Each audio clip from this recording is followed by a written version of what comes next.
Welcome to Silverado Golf and Country Club. My name is Sean Klotz. We're doing another YouTube series here for improving your golf game. We're going to work on chipping today. This is one of the questions that we get in the pro shop a lot and as we teach out here. This is a shot that's done right here on the fringe. You know, it's probably only about 3 or 4 feet from the edge of the green. A lot of players, especially during the winter, they'll putt this shot. Bottom line, before we get into all this, whatever you feel most comfortable doing to get the ball to go from here, you know, as close to the hole as possible. If that's the putter for you, that's fine. We're going to introduce a couple different options today, show you how to play that ball, and maybe it might improve your game and hopefully make you score a little better.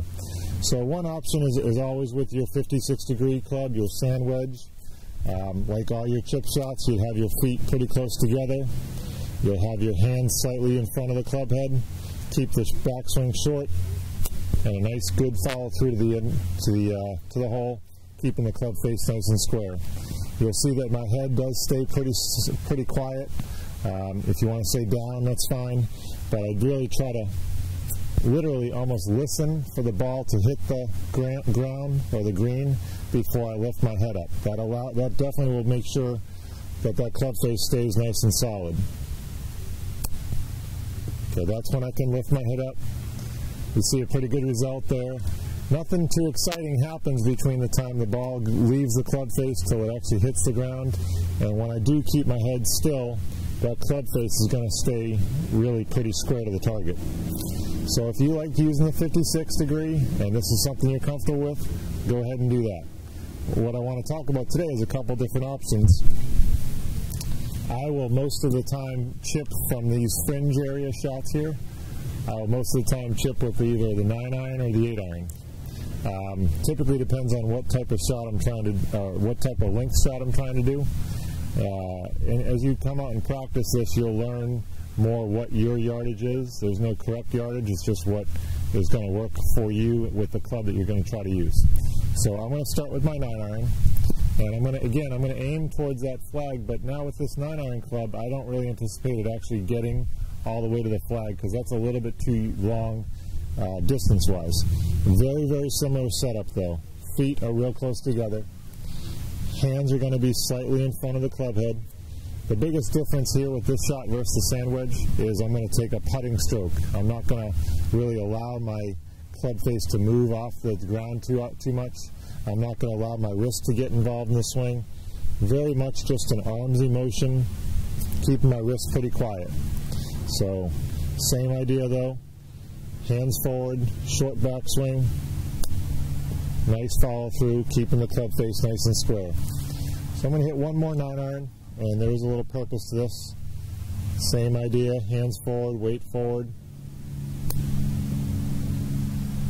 Okay.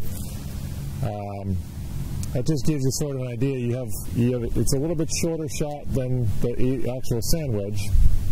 For me, it goes roughly 15 to 20 feet with my 9-iron. If I've got a 30-foot shot, I'm going to switch it up to my 8-iron. Anywhere between 30 and maybe 40 feet with my 8-iron.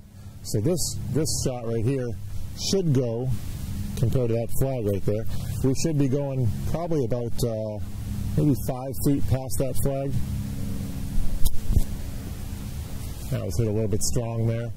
Point is that we're keeping the ball on the ground, letting it roll itself out. That one was just a little bit extra effort, probably had a little bit too much wrist in there. Same concept though, hands forward, weight forward, short backswing. Keep that club head nice and square to the target. And the consistency thing, or the thing that you'll start noticing about these shots as you keep doing them, is that you'll get a good little grouping of distances with these shots. So that's my 8-iron. I've got 3 shots out there. They're all within probably about 4 to 5 feet of each other. And that's really what I'm trying to do with this shot, is just not change the length of the swing. I'm just going to change the club to hit a ball a little further. So in general, 9-irons would go, let's say 15 to 20 feet. 8-irons would go 25 to 30 feet. 7-irons would probably go 35 to 40 feet. You've got to come out and work with a small bucket of balls, figure out what club works for you and what distance works for you. but then when you go to the golf course, you'll have a very good idea of how far back, how far through, how, you know, the distance that the shot's going to go. Before we end today, I want to give you one more. This is Tiger Woods kind of made this one famous, which is basically putting or chipping really with a 3-wood. Okay, I'm going to chip it in the same direction, but from where that camera's angled, I want you guys to see how close I'm going to get to this ball. I'm going to be very much just like a putter. I'm going to try to allow the grip of the club to be on my left forearm and make it very much of just a straight back and straight through motion. I'm not far away from it. I'm not having the club face on a kind of a side angle or curved. Very much straight back, straight through, hands going to it, just like a putt. So this one is going to, as I do it from this location here, we're going to go well off the green with this shot because it's meant to roll out a lot more than the 8-iron. Okay? The benefit of it is you get a very low lofted club, so you have very little chance of hitting this shot poorly. You just got to make it like a putter. Same deal. Just keeping your hands solid, keeping the club face going towards the target. So play around with it. I think that's the main part of it. Use imagination. The best short game players throughout the